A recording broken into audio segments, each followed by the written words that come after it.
أعوذ بالله من الشيطان الرجيم. بسم الله الرحمن الرحيم. الحمد لله الذي أنزل على عبده الكتاب ولم يجعل له عوجا قيما لينذر بأسا شديدا من لدنه ويبشر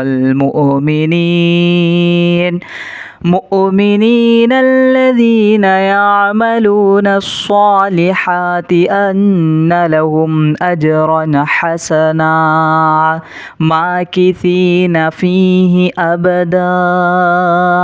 وينذر الذين قالوا اتخذ الله ولدا ما لهم به من علم ولا لآبائهم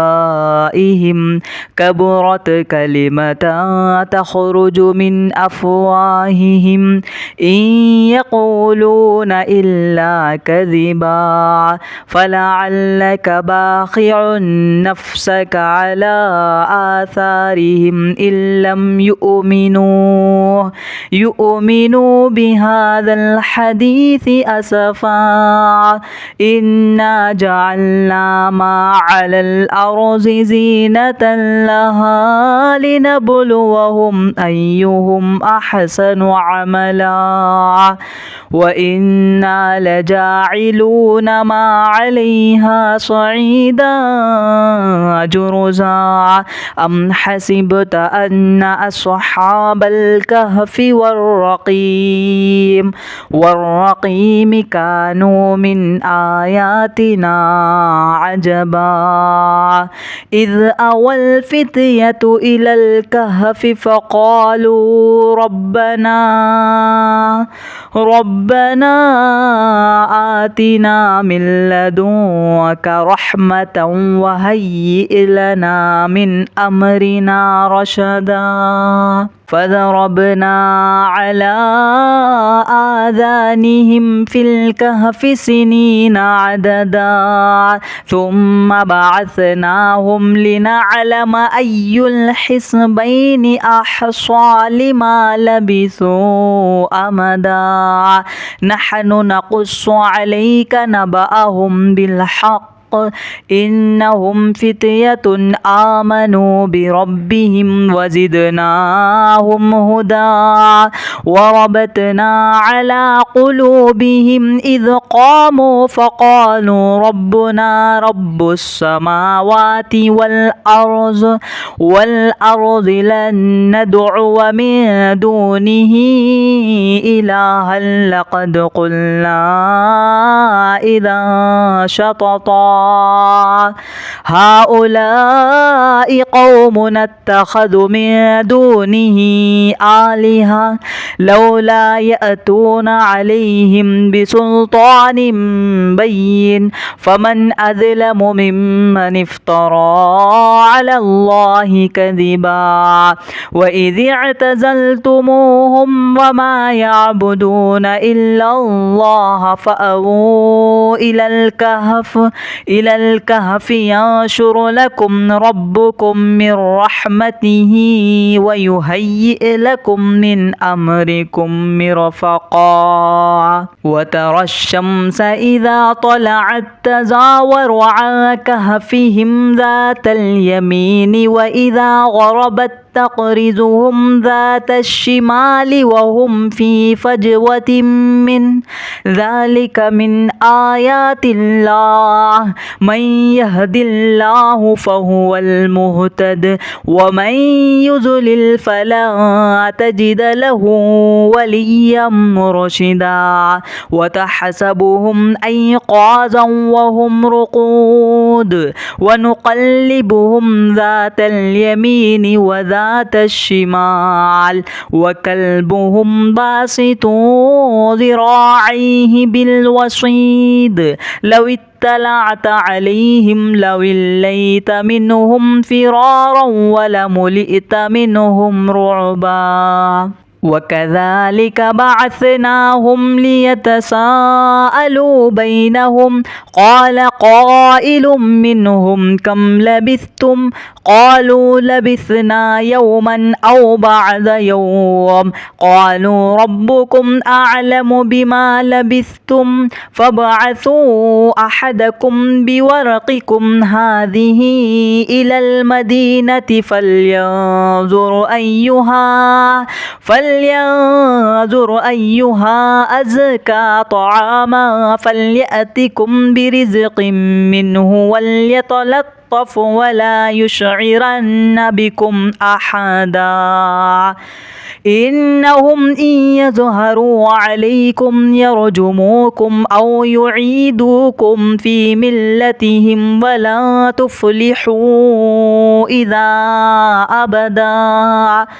وكذلك أعثرنا عليهم ليعلموا أن وعد الله حق وأن الساعة لا ريب فيها إذ يتنازعون بينهم أمرهم فقالوا ابنوا عليهم بنيانا ربهم أعلم بهم قال الذين غلبوا على أمرهم لنتخذن عليهم مسجدا سيقولون ثلاثة رابعهم كلبهم ويقولون خمسة سادسهم كلبهم رجما بالغيب ويقولون سبعة وثامنهم كلبهم قل ربي أعلم بعدتهم ما يعلمهم إلا قليل فلا تمار فيهم إلا مراء ظاهرا ولا تستفت فيهم منهم أحدا ولا تقولن لشيء إني فاعل ذلك غدا إلا أن يشاء الله واذكر ربك إذا نسيت وقل عسى أن يهديني ربي لأقرب من هذا رشدا ولبثوا في كهفهم 300 سنين وازدادوا 9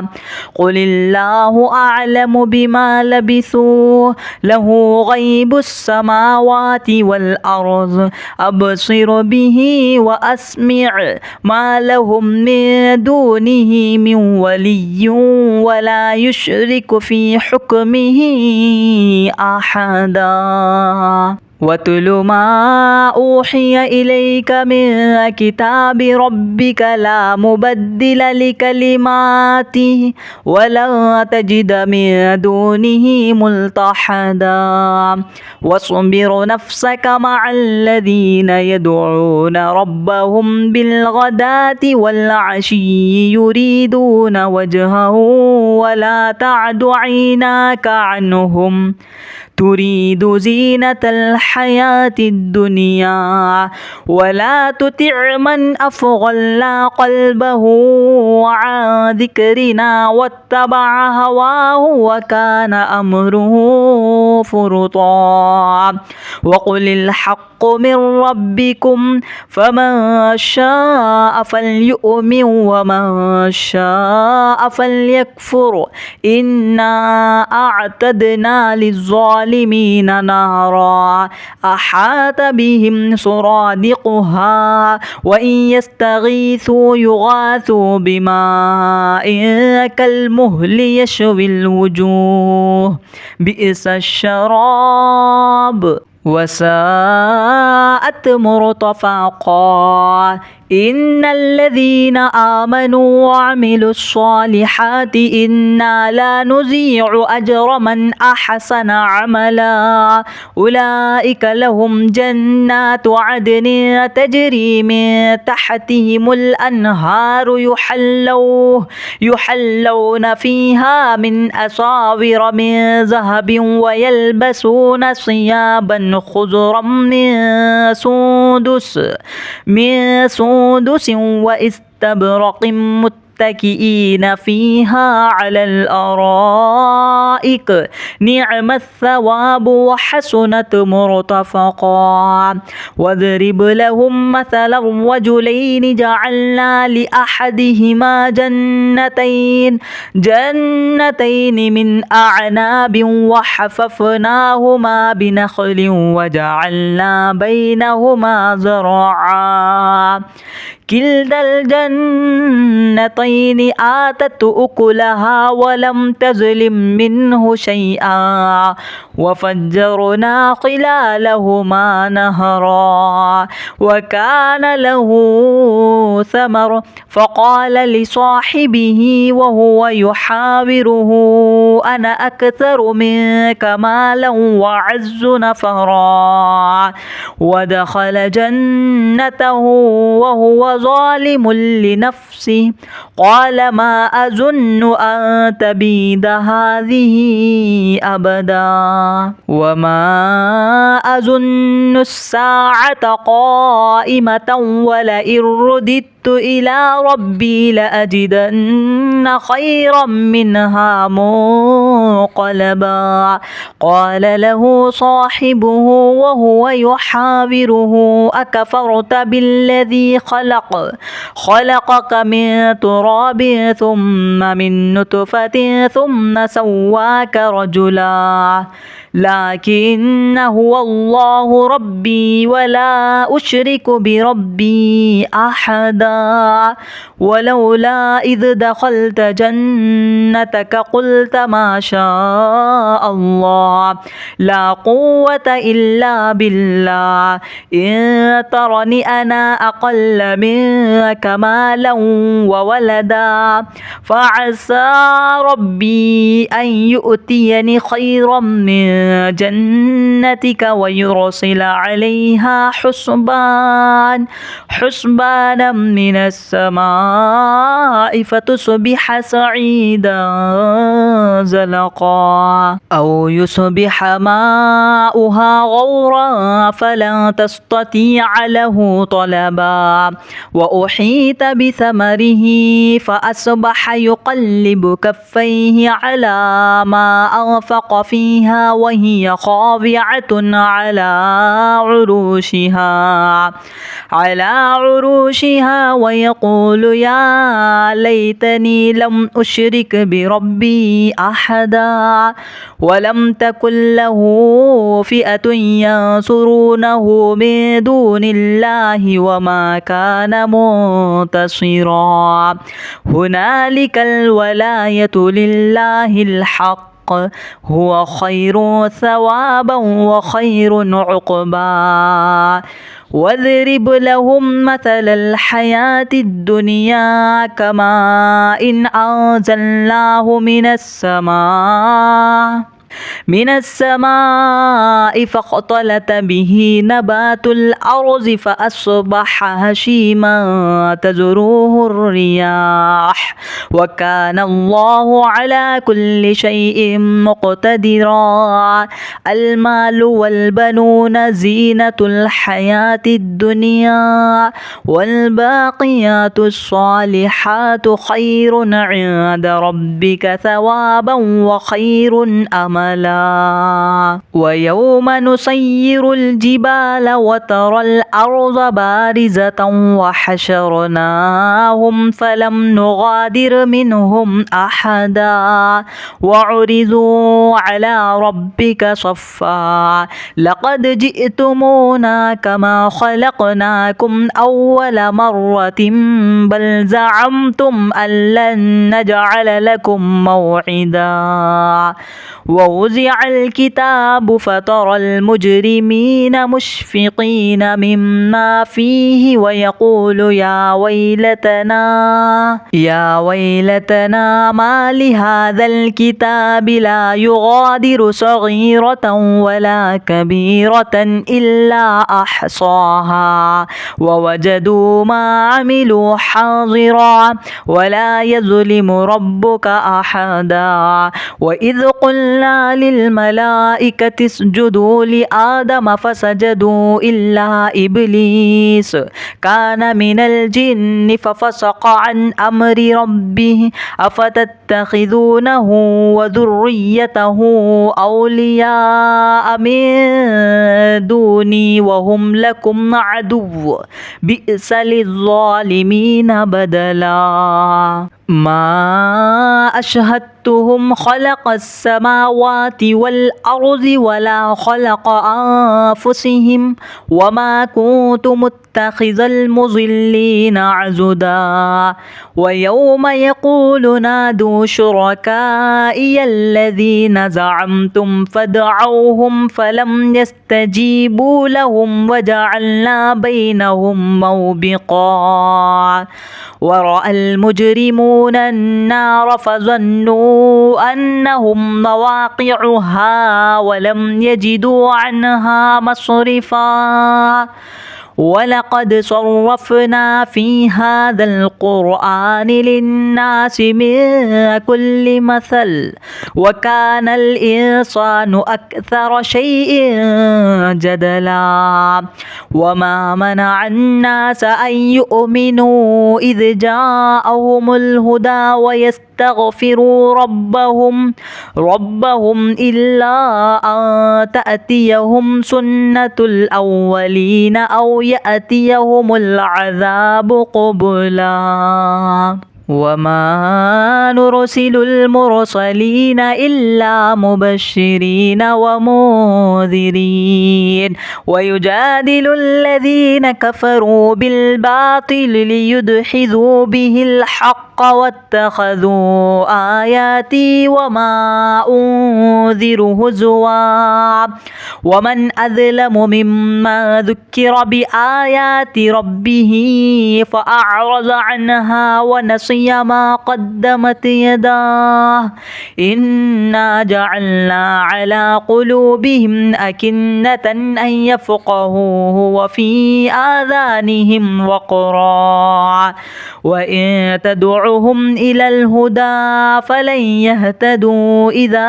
أبدا وربك الغفور ذو الرحمة لو يؤاخذهم بما كسبوا لعجل لهم العذاب بل لهم موعد لن يجدوا من دونه موئلا وتلك القرى أهلكناهم لما ظلموا وجعلنا لمهلكهم موعدا وإذ قال موسى لفتاه لا أبرح حتى أبلغ مجمع البحرين أو أمضي حقبا فلما بلغ مجمع بينهما نسي حوطهما فاتخذ سبيله في البحر سربا فلما جاوز قال لفتاه آتنا غداءنا لقد لقينا من سفرنا هذا نصبا قال أرأيت إذ أوينا إلى الصخرة فإني نسيت الحوت وما أنسانيه إلا الشيطان أن أذكره واتخذ سبيله في البحر عجبا قال ذلك ما كنا نبغي فارتد على آثارهما قصصا فوجد عبدا من عبادنا آتيناه رحمة من عندنا وعلمناه من لدنا علما قال له موسى هل أتبعك على أن تعلمني مما علمت رشدا قال إنك لن تستطيع معي صبرا وكيف تصبر على ما لم تحط به خبرا قال ستجدني إن شاء الله صابرا ولا أعصي لك أمرا قال فإن اتبعتني تصاحبني فلا تسألني عن شيء حتى أحدث لك منه ذكرا. فانطلقا حتى إذا ركب في السفينة خرقها قال أخرقتها لتغرق أهلها لقد جئت شيئا إمرا. قال ألم أقل إنك لن تستطيع معي صبرا. قال لا تؤاخذني بما نسيت ولا ترهقني من عمري عسرا. فانطلقا حتى إذا لقي غلاما فقتله قال أقتلت نفسا زكية بغير نفس لقد جئت شيئا نكرا. قال ألم أقل لك إنك لن تستطيع معي صبرا. قال إن سألتك عن شيء بعدها فلا تصاحبني قد بلغت من لدني عذرا. فانطلقا حتى إذا أتيا أهل قرية استطعما أهلها فأبوا أن يضيفوهما فوجد فيها جدارا يريد أن ينقض فأقامه. قال لو شئت لاتخذت عليه أجرا. قال هذا فراق بيني وبينك سأنبئك بتأويل ما لم تستطيع عليه صبرا. أما السفينة فكانت لمساكين يعملون في البحر فأردت أن أعيبها وكان وراءهم ملك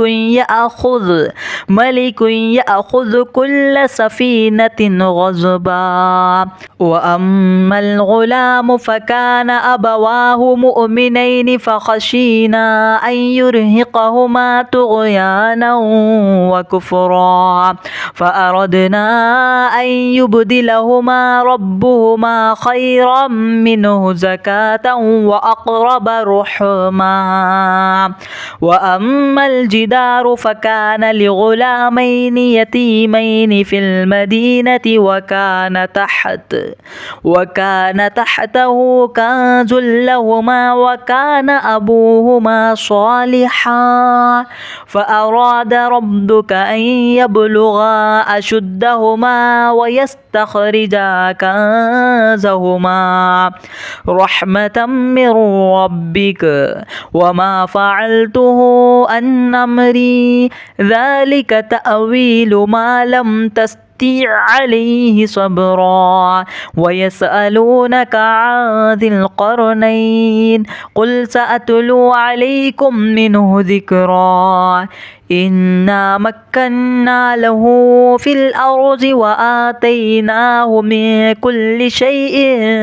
سببا فأتبع سببا حتى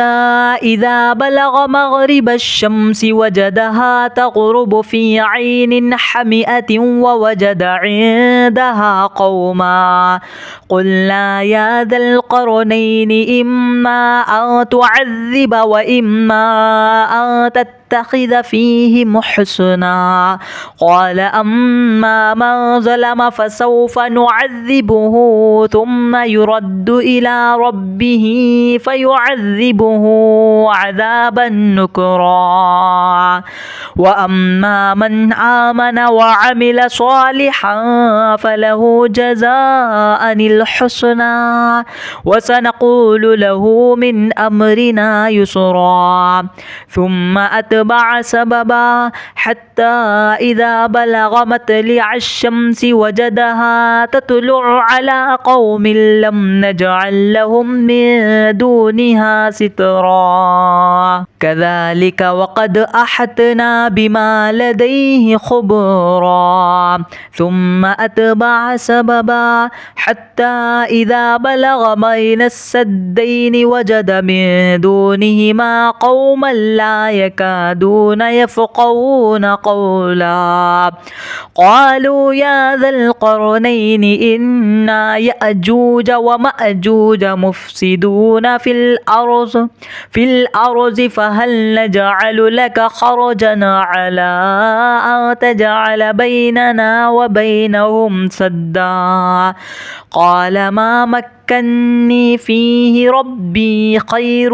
فأعينوني بقوة أجعل بينكم وبينهم ردما آتوني زبر الحديد حتى إذا ساوى بين السدفين قال انفخوا حتى إذا جعله نارا قال آتوني أفرغ عليه قطرا فما استطاعوا أن يظهروه وما استطاعوا له نقبا قال هذا رحمة من ربي فإذا جاء وعد ربي جعله دكا وكان وعد ربي حقا وتركنا بعضهم يومئذ يموج في بعض ونفخ في الصور فجعلناهم جماعا وأعرضنا جهنم يومئذ للكافرين عرضا الذين كانت أعينهم في غطاء عن ذكري وكانوا لا يستطيعون سمعا أفحسب الذين كفروا أن يتخذوا عبادي من دوني أولياء إنا أعتدنا جهنم للكافرين نزلا قل هل ننبئكم بالأخسرين أعمالا الذين ضل سعيهم في الحياة الدنيا وهم يحسبون أنهم يحسنون صنعا أولئك الذين كفروا بآيات ربهم ولقائه فحبطت أعمالهم فلا نقيم لهم يوم القيامة وزنا كذلك جزاؤهم جهنم بما كفروا واتخذوا آياتي ورسلي هزوا إن الذين آمنوا وعملوا الصالحات كانت لهم جنات الفردوس نزلا خالدين فيها لا يبغون عنها حولا قل لو كان البحر مدادا لكلمات ربي لنفد البحر قبل أن تنفد كلمات ربي ولو جئنا بمثله مددا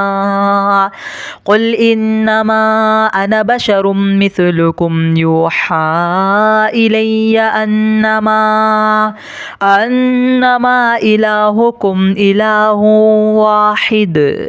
فمن كان يرجو لقاء ربه فليعمل عملا صالحا ولا يشرك بعبادة ربه أحدا.